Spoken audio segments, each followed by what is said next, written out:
ever since credit was given to the individual artist for his work, men have painted beautiful women. Yet, little is known about Morsitas, except for the writings of particular art commentators throughout history. Vasari is one of them, and much of the information we have about Renaissance artists comes from his personal accounts of the maestros he admired.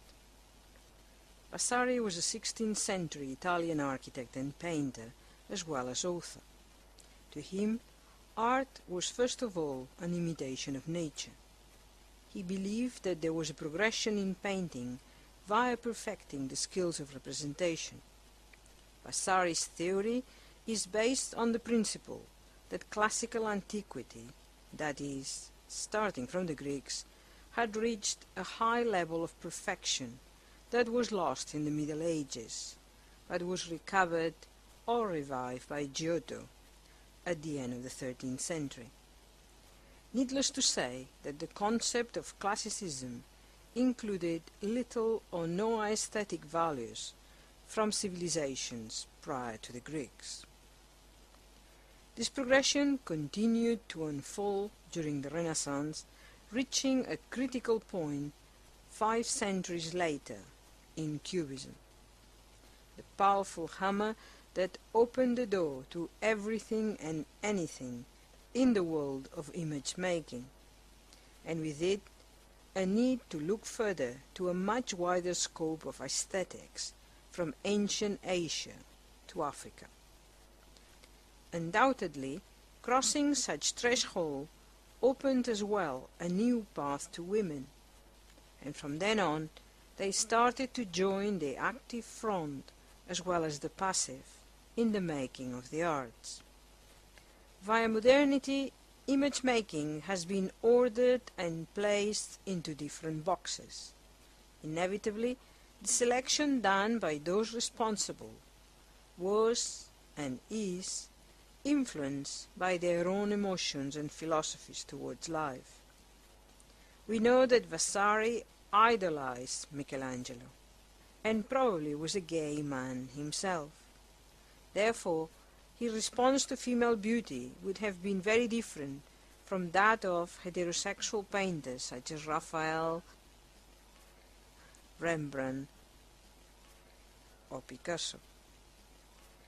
Before the 19th century, few women other than models had access to the intricate circles where art was taught, developed, and experienced, and those who did often had to pay a high price for their courage.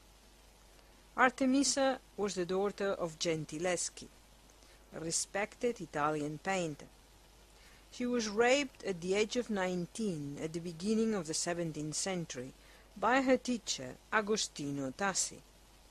Her father took Agostino to court.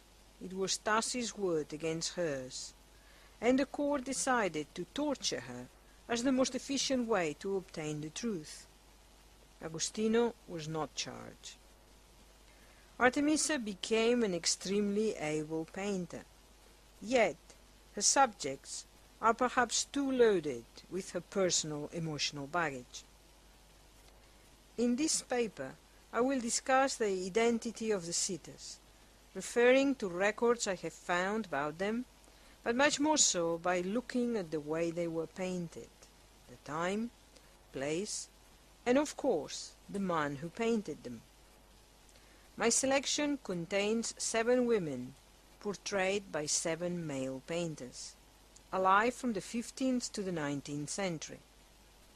3 Italians, 2 Spaniards, a Flemish painter, and a Greek from Crete. The Italian ladies are Cecilia Gallerani, painted by Leonardo da Vinci, Margherita Luti, called La Fornarina, by Raffaello Sanzio, and Flora, painted by Tiziano Vecellio, perhaps a portrait of his wife Cecilia. The Spaniards are Diego Velázquez and his painting of a lady with a fan, maybe his daughter. Another anonymous woman known as La Lechera, done by Francisco de Goya. Flemish Rembrandt van Rijn with another unknown lady. And Domenicos Theotokopoulos, the man from Crete, known as El Greco, probably portraying Jerónima de las Cuevas, mother of his son. In later years, other painters were inspired by the beauty of Raphael's Fornarina, and they did several interpretations of it. I will comment briefly on the works of French painter Ingres, Spanish Picasso, and Catalan painters Miró and Dalí.